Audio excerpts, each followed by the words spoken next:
C'est un coup politiquement terrible pour Nicolas Sarkozy. Il y aura forcément des conséquences. Attendez, c'est un coup de théâtre absolument inouï, mais il n'y a que la politique qui réserve des coups de théâtre pareils. Regardez la semaine de Nicolas Sarkozy. Lundi, le microcosme politique parle de quoi? Des chansons de Carla Bruni Sarkozy, Le Pingouin où elle vise François Hollande, Mon-Raymond où elle encense son mari. Mardi matin, il est à Tripoli. D'accord, il est ovationné, il est le sauveur de Benghazi. Je veux dire, on parle tous d'opération Reconquête, du retour de Nicolas Sarkozy. Le microcosme ne bruise que de ça. Sarkozy entretient la rumeur. Ses amis distillent des petites confidences, etc.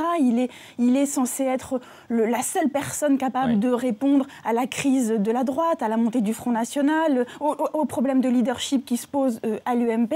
Et là, badaboum, patatras, voilà, on se retrouve avec Nicolas Sarkozy mis en examen. Ça ne signifie pas pour autant renvoi devant la justice et encore moins condamnation, pour l'instant. Non, mais attendez, mais même si son innocence finit par être reconnue, parce que bien sûr, vous avez raison, mais ça ne change pas le fait que le temps judiciaire n'est pas le temps politique. Le temps judiciaire, si vous voulez, plane comme un spectre au-dessus du temps politique. Là, Nicolas Sarkozy, aujourd'hui, si vous voulez, qui va parier sur son retour? C'est-à-dire que ça entache toutes les élucubrations, toutes les réflexions sur la possibilité de son retour. Et en soi seul, le fait que ça soit un spectre de ce genre, eh ben ça pose un vrai problème politique, parce que symboliquement, aujourd'hui, personne ne peut aujourd'hui à droite parier sur le retour de Nicolas Sarkozy. Vraiment d'un mot, il y a ses amis politiques, ceux qui parlent, ils ne sont pas nombreux, parlent d'acharnement. Est-ce que ce mot est juste ?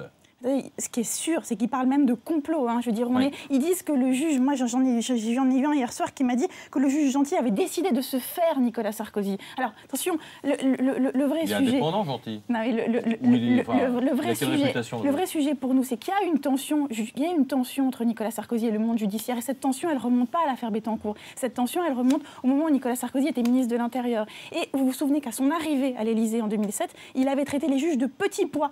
Donc au fond, là, aujourd'hui, on peut se poser la question de savoir s'il y a une vengeance des petits pois, mais il ne suffira pas de dire ça pour défendre Nicolas Sarkozy. Et il voulait supprimer le juge d'instruction. Le journal de 8h dans quelques instants. À tout de suite.